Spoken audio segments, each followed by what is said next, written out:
같이 역사라고 인사하겠습니다. 잘 오셨습니다. 인사하겠습니다. 잘하셨습니다. 오늘은 이제 무교절과 누룩이라고 하는 제목으로 말씀을 나누려고 하는데요. 우리 말씀 수련의 세 번째 시간입니다.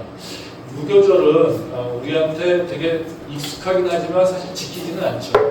저희가 무교절을 이렇게 들어보기는 하고 무교병 얘기를 듣지만 사실 무교절이라고 해서 저희가 지키지는 않습니다. 근데 이제 무교절은 사실 하나님께서 명령하신 절기고요. 또 이스라엘의 7대 절기 중에 하나입니다. 그래서 사실 되게 중요한 절기 중에 하나입니다. 신앙적으로도 우리가 영적으로도 무교절은 되게 저희한테 중요한 의미가 있습니다. 그게 7대 절기 중에 하나겠죠. 그래서 우리가 지키진 않지만 또 우리가 뭔가 지금 우리 그 한국의 기독교에서 들어와서 뭔가 이루어지진 않지만 사실 영적 이해하는 데 있어서는 이 무교절이 굉장히 의미가 있다는 거죠. 무교절은 이제 하나님께서 이스라엘 백성들을 6월절의 기적을 통해 가지고 애굽에서 구원하셨죠. 그리고 애굽 땅에 있는 모든 장자들을 죽였지만 이스라엘 백성들에게는 바로 그 희생양을 요구하셨고 그 희생양의 피를 문설주의 받는 자들에게는 모두 다 구원해 주신다라고 하는 그 사실을 이제 약속하셨고 그걸 그대로 이루어 주셨어요. 그래서 하나님께서 이스라엘 백성들을 애굽에서 구원하여서 이제 가나안 땅으로 이제 이동하게끔 하신다라는 거죠. 근데 이때 하나님께서 이스라엘 백성들에게 구원해 주신 것뿐만 아니라 6월절이 끝나자마자 하나님께서 동시에 또 얘기하신 것이 뭐냐면 7일 동안 유교병이 아니라 무교병을 먹고 살아라. 그래서 무교절을 줬다는 것이죠. 그래서 이 무교절은 구원과 관련이 깊고요. 그리고 6월절과 연결이 되어서 생각할 필요가 있습니다. 근데 다시 한번 제가 강조하지만 이 절기를 생각할 때마다 제가 주일날 말씀드린 것처럼 저희가 오해하면 안 됩니다. 우리가 절기를 중요하게 여기지만 절기를 우리가 지금 반드시 지키자고 하는 건 아닙니다. 지금 이 한국교회에서 이스라엘의 7대 절기를 매번 따져서 지키자 이거 이상한 얘기입니다. 구약에서 일어났던 절기들은 신약에서 다 이미 예수님께서 폐기하셨고요. 그리고 우리는 그거를 지금 지킬 필요가 없습니다. 그래서 지금 이 시대에 절기를 얘기하면서 이것이 중요해, 이걸 지켜야 돼 이러면 사실 이단이죠. 근데 우리는 그러면 절기를 통해서 알아야 되는 건 뭐냐면요, 바로 그 영적 의미라는 거죠. 그러니까 구약에 있는 모든 것들은 다 예수님을 예표하는 게 있죠. 즉 예수님을 예언하는 것이 있습니다. 그러니까 예수님께서 행하실 일들을 구약에서 이미 다 설명하고 있어요. 그러니까 결국에는 이 구약을 잘 이해하면 뭘 더 잘 알 수 있겠습니까? 예수님을 더 잘 이해할 수 있겠죠. 그렇죠? 그러니까 우리가 구약이 필요 없는 게 아니라요, 예수님을 더 잘 알기 위해서 구약 성경을 보는 거고요. 또 구약 성경은 계속해서 예수님이 어떤 일을 행하실 건지, 하나님이 예수님 통해서 무슨 일을 행하실 건지 설명하고 있다는 것이죠. 그렇기 때문에 우리가 구약의 절기를 보는 것도요, 바로 예수님이 어떤 일을 행하셨는지, 또 예수님께서 우리에게 어떤 신앙생활, 삶을 원하시는 것인지, 이것을 초점을 맞추겠다는 거죠. 그래서 절기는 우리가 구원받은 자로서 어떻게 살아갈 것인가, 또 구원받은 자로서 우리는 어떤 모습으로 우리가 삶을 살아갈 것인가, 우리 삶의 방식에 대해서 얘기를 하고 있는 것입니다. 그래서 우리는 절기를 바라볼 때 지금 다시 꺼내서 이 시대에 6월절부터 저기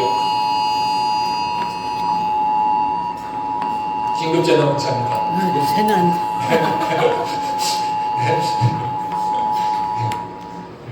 그래서 우리가 이 절기를 생각할 때 지금 지키자고 하는 것이 아니라 그들이 그것을 통해서 하나님께서 우리에게 설명하신 삶의 방식이 무엇인지, 또 그리고 그 하나님께서 우리에게 얘기하신 그 구원이 어떤 의미가 있는 것인지 그거에 대해 초점을 맞춰줄 필요가 있다는 거죠. 사실 이 구약의 그 절기들을 보게 되면요, 사실 우리 삶의 방식과 되게 연관이 돼 있습니다. 그래서 그걸 다시 한번 좀 살펴보도록 하겠습니다. 다음 슬라이드 보여주세요. 지난주에 봤던 거죠. 7대 절기를 보면요, 크게 두 가지로 나눠져 있어요. 하나는 우리가 그 봄절기라고 하는 게 있고요, 하나는 가을절기라고 하는 게 있습니다. 그래서 늦은 비, 이른 비라고 하는 건데요. 근데 하나님께서 이제 6월절을 행동하시면서 7월이었던 것을 1월로 바꾸셨죠. 그래서 하나님께서 달력을 바꾸셨습니다, 이스라엘에. 그러니까 하나님이 이스라엘 사람들의 그 시간을 바꾸셨다는 거죠.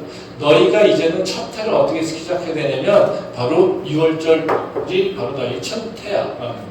이건 다시 무슨 얘기예요? 첫 해라고 하는 우리 삶을 새롭게 시작하는 거잖아요. 그렇죠? 근데 너희 삶의 시작은 지금 니네가 지내고 있는 1월이 아니라 6월절부터 시작해야 돼. 즉 너희의 삶은 구원이라고 하는 걸 통해서 새롭게 시작돼야 돼. 이렇게 설명하고 있다는 거죠. 그래서 보게 되면 그 앞쪽에 있는 봄절기라고 하는 그 6월절, 무교절, 초실절, 칠칠절까지 이걸 이제 우리가 봄절기라고 얘기를 하는데요. 이거는 다 뭐에 연관되어 있냐면요. 구원과 연관되어 있습니다. 되게 영적인 얘기예요. 다 영성 또는 구원, 하나님의 그 구원과 관련된 얘기가 바로 뒤에 앞에 나와 있는 바로 봄의 절기예요. 그래서 6월절은 구원이고요. 무교절은 하나님께서 구원을 행하는 이후에 우리에게 명령하시는 거고요. 초실절은 첫 번째 열매지만 이건 줄여가겠지만 그건 또 하나님께서 우리에게 열매 맺는 것에 대한 얘기를 하고 있고요. 또 칠칠절도 열매 맺는 것에 대한 얘기입니다. 그래서 우리가 구원받고 열매를 맺는 것이 어떤 것의 의미인지를 설명해 준 게 77절까지 끝나요. 그리고 7월 뒤에 가서 이제 가을 절기가 시작이 되는데 이거는 뭐냐면요. 바로 나팔절, 속죄절, 초막절입니다. 근데 이때 절기는 다 어디에 들어가 있냐면 파종시기에 연결되어 있습니다. 즉 먹고 사는 문제랑 연결되어 있습니다. 그래서 나팔절과 속죄절, 초막절은요. 그냥 보기에는 뭔가 이렇게 그 종교적 행사인 것 같지만요. 사실은 파종 시기와 관련되기 때문에 우리 삶의 문제랑 연결되어 있어요. 우리가 세상에서 이제는 먹고 사는 문제를 직면했을 때 그 문제를 이제 어떻게 감당해 나가야 될까? 이거 생각을 할 때 우리가 행해야 될 일들이 바로 저 세 가지 절기의 의미가 있어요. 그래서 하나님께서 이 절기를 보게 되면 어떤 거냐면요. 너희가 영적으로 구원을 받았어? 그럼 영적으로 구원받아서 진짜 삶에서 어떤 영적인 열매를 맺는 것. 그래서 새로운 삶까지를 바로 77절까지 얘기해 주시고요. 그리고 실제 삶에서 네가 해야 될 일들이 뭐냐면 나팔절과 속죄절과 저 초막절에서 또 설명하고 있다는 것이죠.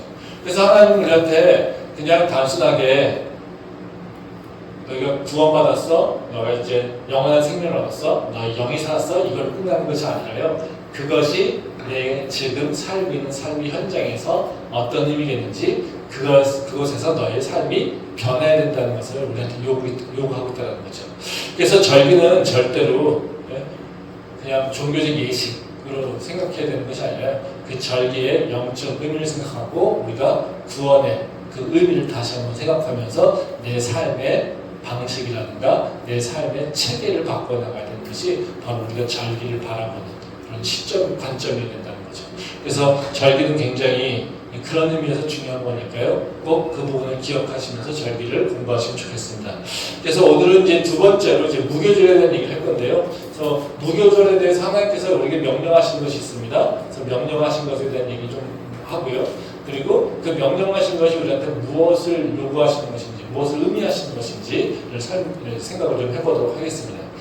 첫 번째로 이제 무교절에 대해서 규정을 하나님께서 하셨는데 그 하나님께서 무교절에 대한 규정은 뭐냐면요. 시기와 그 행동의 그 얘기를 하고 있어요.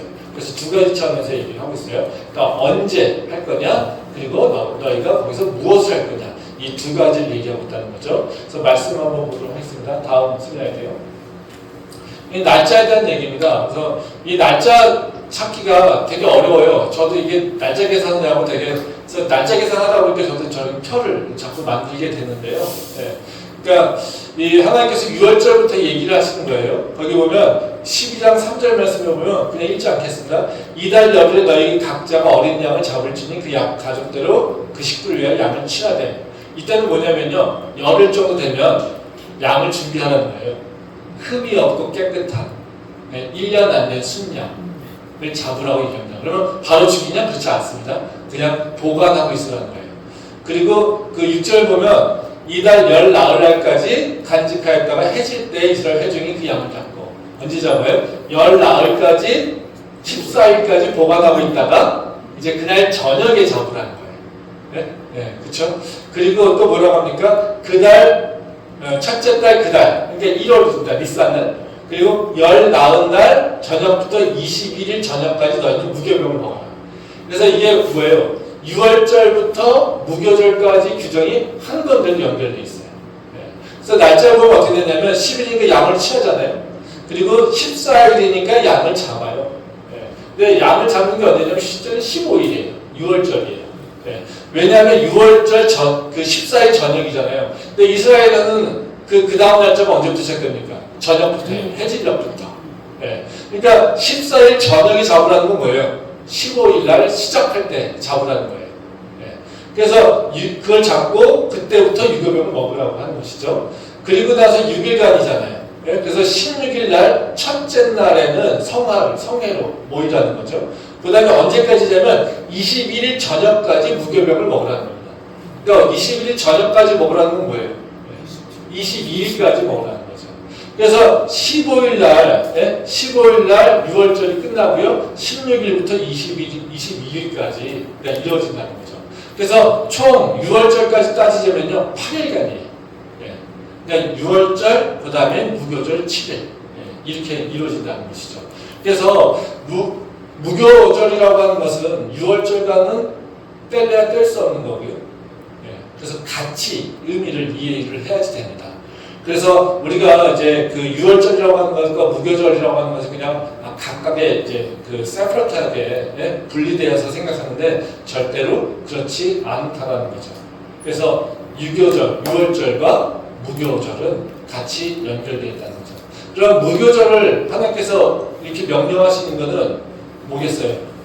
우리의 6월절의 의미가 연결시켜야 된다는 거죠.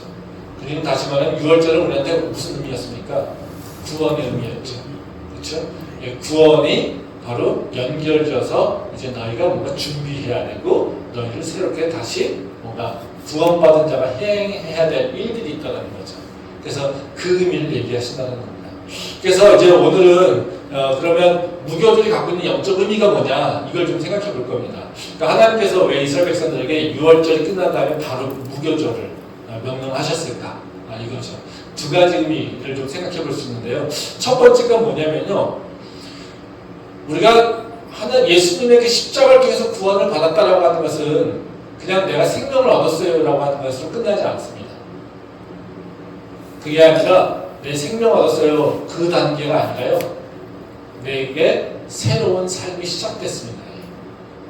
그러니까 예수님께서 우리에게 선포하신 구원은 뭐냐면요. 내가 새로운 삶을 시작합니다. 어떻게 해요? 새로운 삶의 방식. 그러니까 이전에 살던 방식이 아니라 이제 내가 새로운 삶의 방식으로 살아갑니다. 이것을 선포하는 게 바로 구원이라는 거죠. 말씀 한번 보겠습니다. 다음. 같이 한번 읽도록 하겠습니다. 같이 읽겠습니다. 너희는 이제 동안 무교병을 먹었으니 그 첫날의 교육을 너희 집에 제하라. 무릇 첫날부터 일곱째 날까지 유교병을 먹는 자는 이스라엘에서 끊어지리라. 너희에게 첫날에도 성회요 일곱째 날에도 성회가 되리니 너희는 이 두 날에는 아무 일도 하지 말고 각자의 먹을 것만 갖출 것입니다. 여기 보면 뭐라고 합니까? 그 6월절의 의미가 어떤 것인지를 잘 보여주고 있는 건데요. 여기 보면 무교병을 먹을지니 첫날에 누룩을 너에게 집에서 제하라고 하잖아요. 그 누룩을 제하는 것이 첫 번째 해야 될 일이에요. 그러니까 누룩을 우리에게 제하라고 얘기를 하신다는 거죠. 그리고 마지막 날은 아무 일도 하지 말고 각자의 먹을 것만 갖추라고 하는 겁니다. 그러니까 하나님께서 우리한테 뭔가 명령하신 것이 있고 행하신 일이 있으니까 너희는 아무 생각 없이 그냥 열심히 이것에 집중하면서 살라고 얘기하신다는 거죠. 그래서 하나님께서 무교절을 먹는 것은 뭐냐면 첫 번째는 누룩을 제하라는 것에 의미가 있다는 거죠. 말씀 한번 더 보도록 하겠습니다. 출애굽기 12장 40절 42절 말씀. 같이 한번 읽도록 하겠습니다. 이스라엘 자손이 애굽에 거주한 지 440년이라 430년이 끝나는 그날에 여호와의 군대가 다 애굽 땅에 나왔은즉 이 밤은 그들을 애굽 땅에서 인도하여 내심으로 말미암아 여호와 앞에 지킬 것이니 이는 여호와의 밤이라 이스라엘 자손이 다 대대로 지킬 것이니. 그래서 하나님께서 이거는 6월절을 설명해주고 있는 말씀입니다. 하나님께서 6월절을 어떻게 얘기하세요? 430년이 끝나는 그날 이렇게 얘기하고 있어요. 그렇죠? 그러니까 지금 이스라엘 자손이 애굽에서 거주한 지 430년이 흘렀다는 거예요. 근데 6월절을 통해서 뭐가 끝납니까? 그 430년이라고 하는 그 시간이 끝나고 새로운 삶이 시작합니다. 이게 하나님께서 6월절을 설명하고 있다는 거예요. 그러니까 6월절은 뭘 의미하고 있는 거냐면요, 이스라엘 백성들에게 너에게 새로운 삶이 시작돼. 너에게 새로운 역사가 시작돼. 이거예요. 너에게 새로운 시작이 지금부터 일어날 거야. 이게 바로 구원이라는 거예요. 그러니까 우리는 구원이라고 하는 것을 단순하게 내가 이제는 하나님의 은혜로 내가 이제 천국 가요. 난 이제 새 생명 얻었어요. 이걸로 우리는 생각하잖아요. 그렇죠? 네. 뭐예요? 저 예수 천당 불신조. 네? 네. 이것처럼 예수 믿었으니까 난 그냥 지금 죽어도 천국 가. 우린 이걸로만 생각한다는 거죠. 근데 하나님은 구원이라고 하는 일을 그렇게 생각하지 않아요. 과거의 삶과 이제는 단절이 일어날 것이고 너에게는 이제 새로운 일들이 일어날 거야. 이것을 얘기한다. 그래서 우리가 예수를 믿었어요. 그리고 예수님이 나의 구주요 하나님의 아들이라고 하는 것을 내가 믿음으로 고백했어요. 그럼 무슨 일이 일어나됩니까? 내가 이제는 새로운 삶으로 나간다라고 하는 것을 얘기하는 거예요. 그럼 무교절은 뭐겠습니까? 내가 새로운 삶을 나가는 훈련이 시작되는 거예요. 그게 무교절이라는 거죠. 이제는 우리가 새로운 삶으로 나간다라고 할 때 그냥 갑자기 난 이제 완전히 변했어 이렇게 할 수 있어요? 안 되잖아요. 네? 그러니까 과거에 나에있었던 모든 것들이 내 삶에 지금 내 습관을 다 잡혀져 있잖아요. 근데 갑자기 예수 믿는다고 내 과거의 내 습관이라든가 내 생각이라든가 내 모든 행동의 양식들이 하루아침에 바뀝니까? 그렇게 바뀌지 않아요. 이스라엘 백성도 마찬가지죠. 이스라엘 백성들도 430년이라고 하는 세월을 애굽의 백성으로 살았어요. 애굽의 사람으로 살았어요. 그리고 애굽의 문화에 빠져 살았어요. 애굽에서 먹던 것들 그대로 먹고 살았어요. 애굽에서 살던 방식대로 그대로 살고 있었어요. 근데 이거는 뭐라고 합니까? 그거는 애굽 백성의 얘기야. 이제 네가 6월절을 통해서 하나님의 백성이 됐어? 그러면 너는 애굽 백성에 있는 그 잔재들 다 털어버리고 하나님의 백성으로 살아야 돼. 이거를 선포하고 있다는 거죠. 그럼 뭐예요? 우리가 털고 버릴 게 너무 많다는 거예요.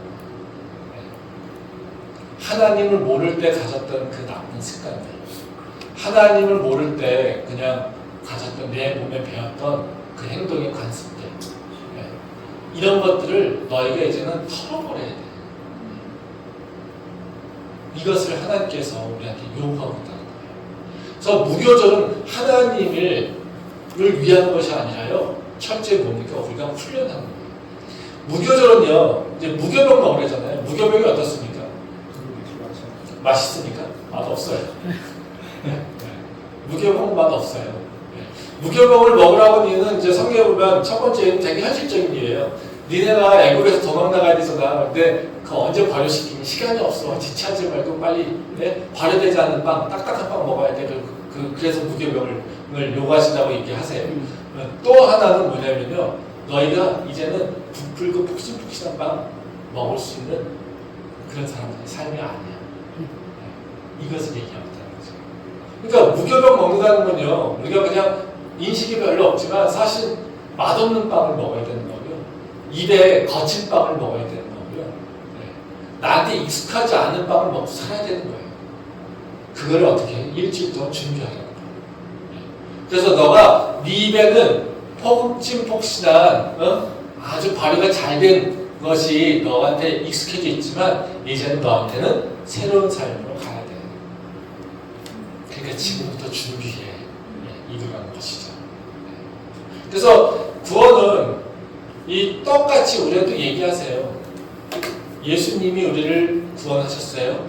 그럼 우리는 옛날 삶에서 그대로 살아가는 것이 아니라 우리는 새로운 삶으로 나가야 된다는 거죠.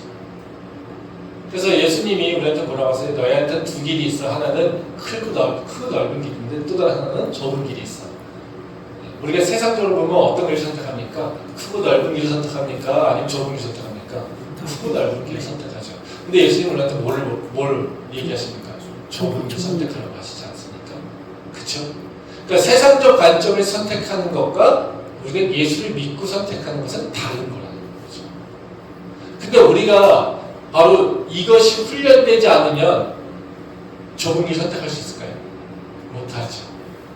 그러니까 우리 몸에는 뭐가요? 넓고 편하고 잘 포장된 길 선택하는 게 우리에 익숙해져 있어요. 마치 밥이 잘 된 것처럼 입에서 폭신폭신한 빵 같은 것처럼 우리는 그게 익숙해져 있어요. 근데 우리는 뭘 선택하고 살아야 되니까? 좁은 길을 선택하고 살아야 돼요. 그러니까 우리가 그것을 좁은 길을 선택한, 좁은 길을 가는 것에 대해서 훈련되어 있지 않으면 우리는 절대로 좁은 길을 선택하지 못한다는 거죠. 그러면 우리 삶 속에서 열매가 맺어지지 않아요. 내일 이번 주에 얘기할 것도 저 초실절 얘기하잖아요. 초실절도 무교절 속에 있어요. 열매 맺을 때가 언제냐면요. 무교병을 잘 먹을 때 열매가 맺어집니다. 주일날 말씀 나눈 건데요. 그러니까 우리가 하나님이 우리한테 원하시는 삶은요. 구원받았으면 너의 생명을 얻었다라고 기뻐하는 것으로 끝나는 것이 아니라 이제는 너의 삶이 바뀌어야 돼. 이제는 넓고 평평한 길, 그런 길 가는 것이 아니라 예수의 십자가를 따라가는 그 좁은 길을 선택할 수 있어야 돼. 너희가 불편한 것을 이제는 감내할 수 있는 그런 믿음이 있어야 돼. 이제는 과거 것을 다 버리고 새로운 길로 가야 돼. 이것을 얘기하고 있다는 거죠. 우리가 그 의미를 좀 볼 필요가 있다는 것입니다. 그러면 이제 우리가 새로운 삶이 뭐냐라고 하는 것에 대해서 우리가 좀 생각해 볼 필요가 있죠. 하나님께서 우리한테 원하시는 그 새로운 삶이 뭘까라고 하는 것을 좀 구체적으로 좀 생각해 볼 필요가 있습니다. 그럼 성경에서 나오는 걸로 보게 되면요. 누룩을 없애라고 하잖아요. 그렇죠? 누룩이 없는 빵을 먹지 마. 이렇게 얘기합니다. 그러면 누룩이 갖고 있는 의미가 뭘까? 하나님께서 이것을 없애라고 하는 이유가 뭘까를 우리가 좀 생각해 볼 필요가 있죠. 그래서 누룩이 가지는 신학의 의미는 뭐냐면요. 죄를 싸워서 죄를 없애는 겁니다. 그러니까 신약 성경에서 대부분 누룩이라고 하는 의미는요. 이미지는 죄와 관련되어 있어요. 그래서 이건 다시 말하면 무슨 얘기냐면요. 하나님께서 우리한테 원하시는 삶은 뭐냐면 이제는 너희가 구원받았지? 그러니까 죄와 싸워야 돼. 그리고 이제는 그 죄의 습성에서 벗어나야 돼. 그리고 이제는 새로운 가치를 향해 나아야 돼. 이게 바로 하나님께서 우리한테 원하시는 거죠. 말씀 한번 보도록 하겠습니다. 누가복음 16장 11절 말씀입니다.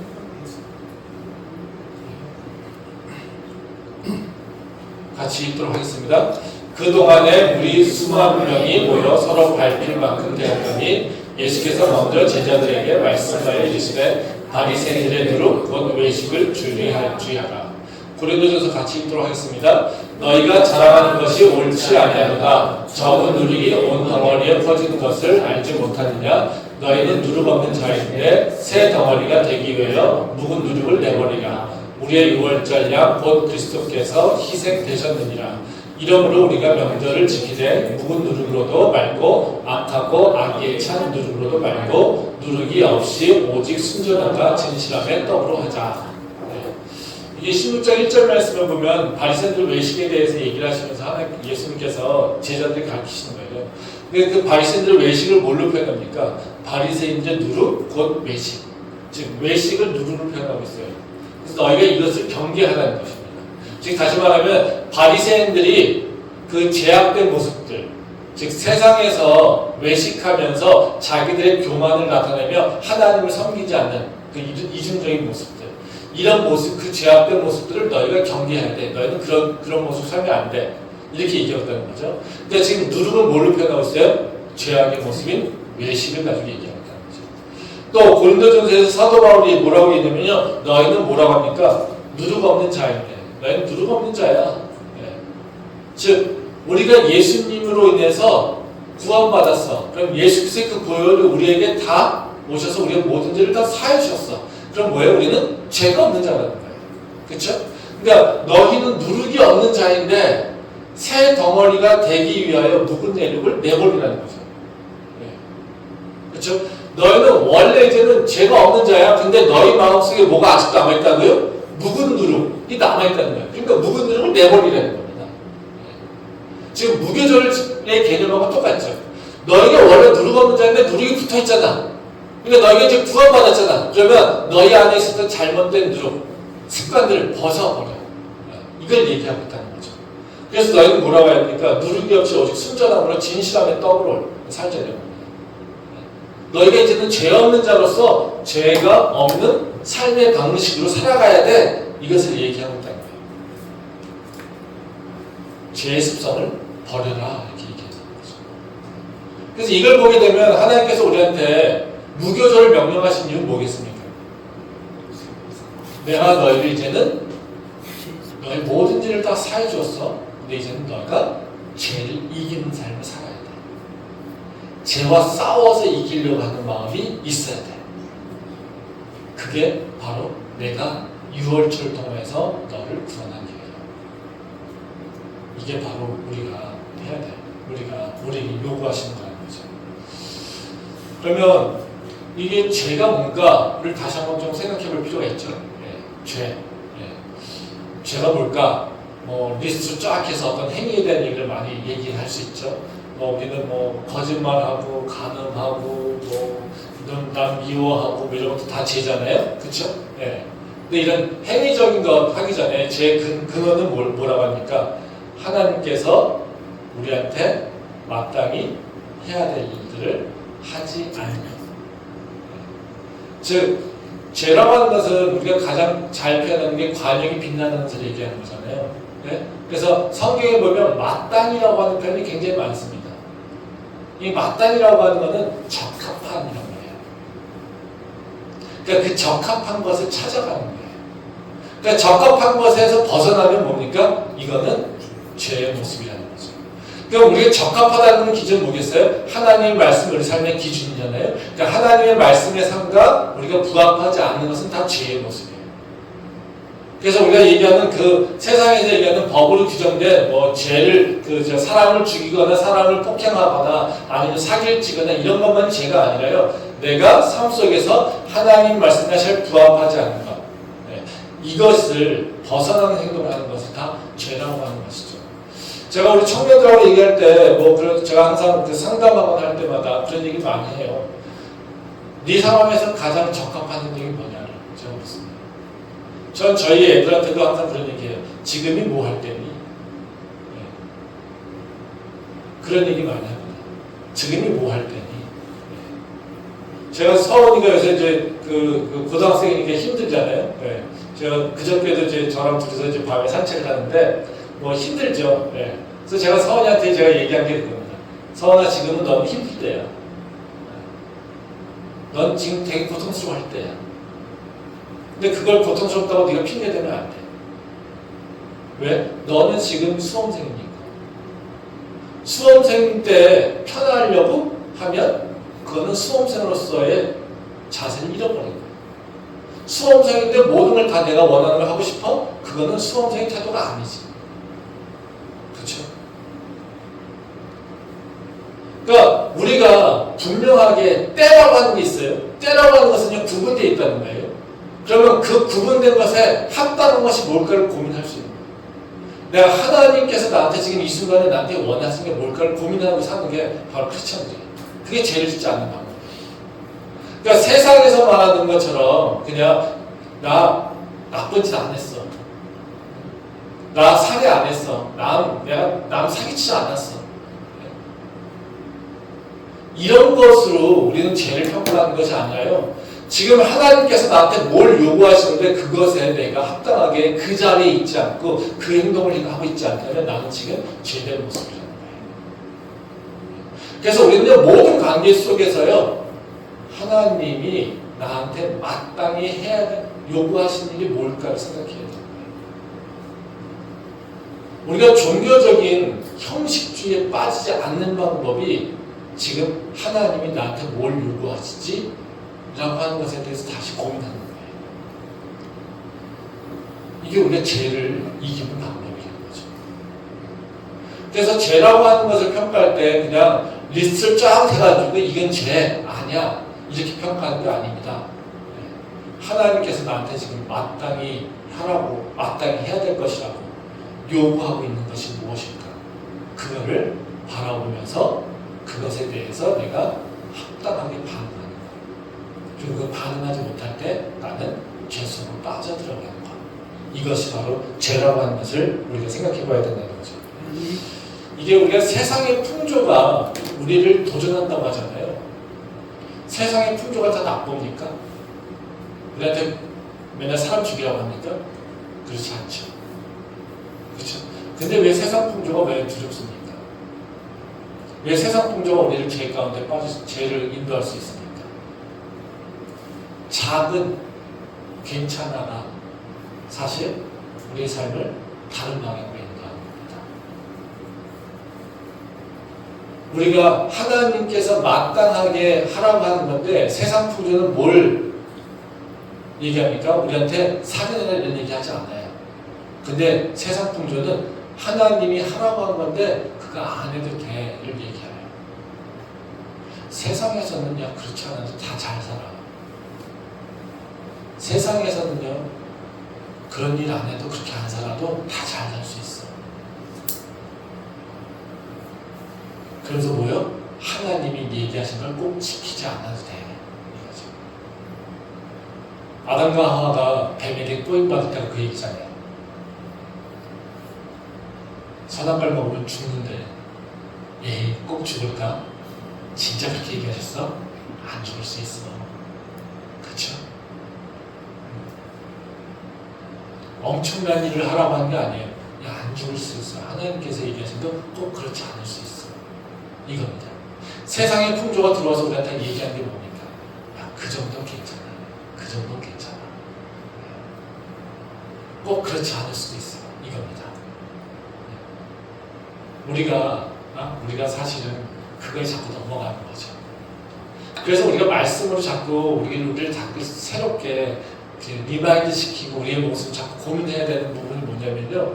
바로 세상 풍조에 빠지지 않고 말씀을 놓치지 않게. 그리고 그 말씀이 갖고 있는 나의 삶의 의미가 무엇인지를 생각해봐요. 큐티가 하는 일이 바로 그 얘기예요. 큐티가 말씀에서 하는 것은 말씀 우리가 그걸 열심히 보고서 나 이 말씀 기억했어 이렇게 하라는 게 아니라요. 그 큐티 속에서 오늘 나의 삶을 돌아보면서 내가 어떤 삶을 살았지 그 말씀의 기준, 삶의 기준이 뭘지 잡는 게 바로 큐티예요. 이게 우리가 말씀이 내 삶으로 들어와서 말씀을 기준으로 삼으려고 하는데 바로 그 시작이 바로 큐티의 용도라는 거죠. 그렇지 않으면 우리는 금세 세상의 풍조에 빠져서 살게 된다는 것입니다. 그게 우리를 죄짓게 하는 거예요. 그래서 우리는 죄를 이기려고 하는 싸움이 좀 필요해요. 그게 바로 무교절이라는 거죠. 근데 그 죄를 이긴다는 것이 쉬운 일은 아니죠. 그렇죠? 네. 근데 죄를 왜 못 이기겠습니까? 불편해서 그래요. 그렇죠? 네. 그래서 죄를 싸워서 이기려면요 해야 될 일이 있어요. 그 죄를 짓는 것에 대한 편익과 또 죄 이외에 다른 것에 죄를 지키지 않을 때 오는 새로운 가치를 발견해야 돼요.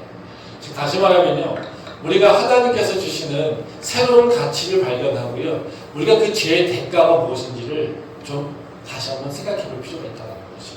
네. 말씀 한번 보도록 하겠습니다. 출애굽기 16장 2절과 3절 말씀입니다. 다음 페이지에 있습니다. 같이 한번 읽도록 하겠습니다. 이스라엘 자손 온 회중이 그 광야에서 모세와 아론을 원망하여 이스라엘 자손이 그들에게 이르되 우리가 애굽 땅에서 고기 가마 곁에 앉아있던 때와 떡을 배불리 먹던 때에 여호와의 손에 죽었더라면 좋았을 것을 너희가 이 광야로 우리를 인도하여 이 온 회중이 주여 죽게 하는도다. 이스라엘 백성들이 광야에서 불평하고 있는 모습이죠. 네. 어떻습니까? 되게 한심하지 않습니까? 그렇죠? 네. 지금 이스라엘 백성들은 뭐 하고 있는 거예요? 나 애굽 땅에 있을 때는 그래 고기 먹었는데 애굽 땅에서는 마늘도 먹고 고추도 먹고 했는데, 그렇죠? 예. 근데 지금은 만나만 먹어야 되고 고기는 구경도 못하고, 그렇죠? 예. 이 무교봉 이거는 비교가 안 되게 맛이 없는 거죠. 예. 하나님께서 이걸 다 지금 이 상황을 알고 계시기에 이스라엘 백성들한테 무교병 훈련을 주신 거 아닙니까? 그렇죠? 근데 지금 이들이 와가지고 한 얘기가 나 지금 고기 못 먹어서 힘들어. 야, 그때는 내가 애굽 땅에 있을 때는 고기도 먹었어. 이거죠. 근데 그때 있을 때 그들은 어땠습니까? 그들이 입에서 고깃가마 옆에서 고기를 넣고 있을 때 그들의 삶은 어땠습니까? 압제를 당하고요. 그쵸? 탄압당하고. 그래서 그들이 못 살겠다고 울부짖는 때가 바로 그때 아닙니까? 되게 재밌는 얘기죠? 그들은 입에 고기를 채우고 있지만 그들은 입에서 뭐라고 했습니까? 나는 못 살겠어요. 못 살겠어요. 더 이상 이 상태는 못 살겠어요. 울부짖으면서 탄원한 게 바로 애굽에서의 삶이에요. 그쵸? 네. 근데 지금은 어떻게 해요? 아무도 그들을 탄압하지 않습니다. 아무도 그들을 괴롭히지 않습니다. 그들의 자유를 접촉하지 않습니다. 그쵸? 근데 단순히 뭐가 부족해요? 고기가 부족해요. 그랬더니 어떻게 해요? 그때가 좋았는데. 그때가 좋았는데. 네. 이게 이스라엘 백성이죠. 사실 우리의 모습도 이 모습 아닐까요?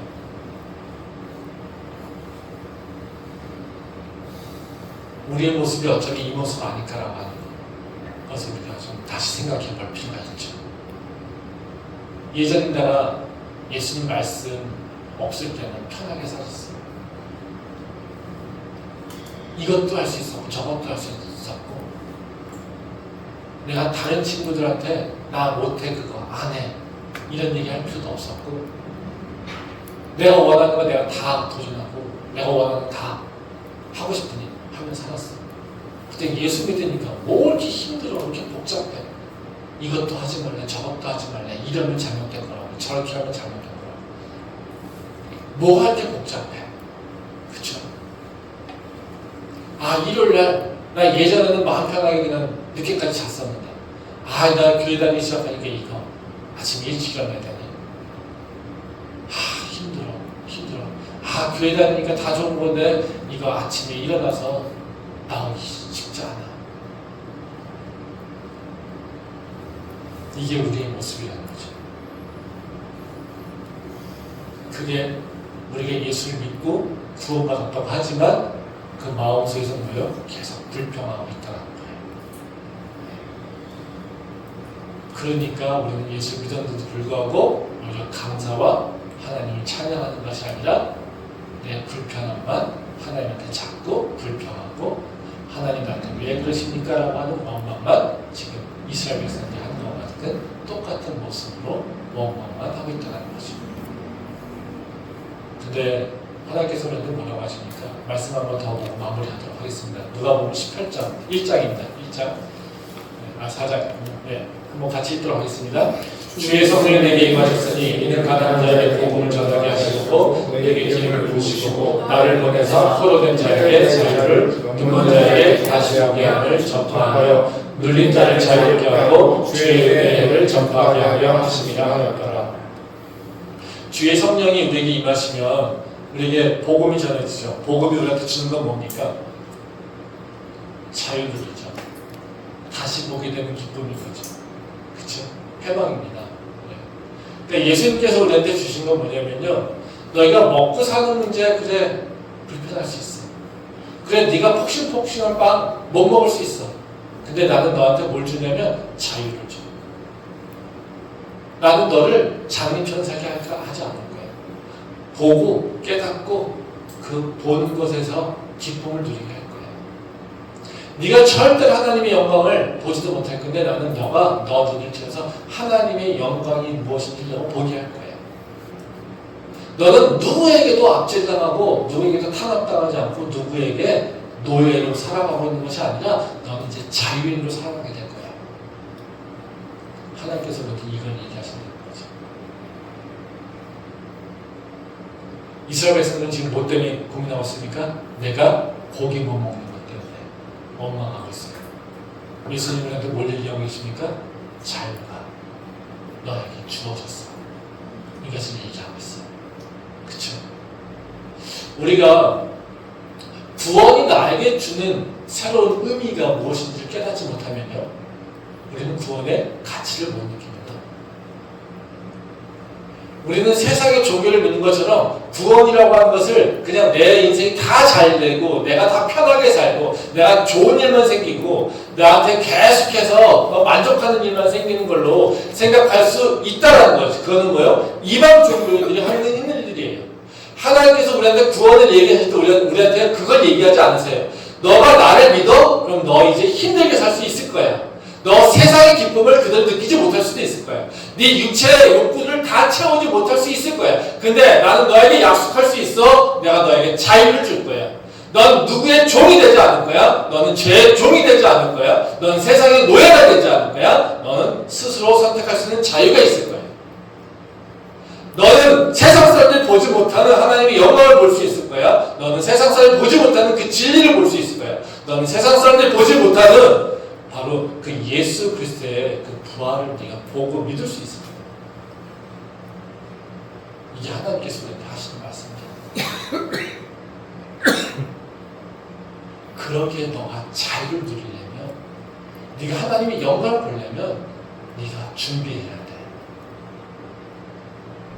세상의 육체의 것을 만족하는 게 아니라 무교병을 먹으면서 내 육체를 다스리는 것을, 내 죄를 이기는 것을 네가 훈련해야 돼. 이게 바로 무교절제라는 거죠. 그래서 우리가 예수를 믿으면요, 늘 훈련해야 돼. 훈련하지 않는 구원과 성화는 일어나지 않습니다. 불편함을 감수할 수 있어야 돼요. 그 불편함을 감수하려고 해야 됩니다. 좁은 길을 선택하려고 하는 게 있어야 된다는 거죠. 그게 바로 우리 구원받은 자가 해야 될 일이라는 것입니다. 그래서 이제는 우리가 육체적인 조건들만 가지고 우리가 평가를, 나의 삶을 평가하지 말고요, 이젠 적어도 하나님께서 나한테 주신 그 자유를, 그 새 생명을, 그리고 하나님의 그 약속들, 그리고 하나님께 동행하는 것의 그 기쁨들, 이것들을 다시 한번 소중히 여기며 그것의 가치를 내 삶으로 끌고 와서 살 수 있는 그런 훈련이 우리 안에 필요합니다. 그런 것에 기쁨을 누릴 수 있는 성숙한 우리 크리스찬 될 수 있기를 소망합니다. 기도하겠습니다.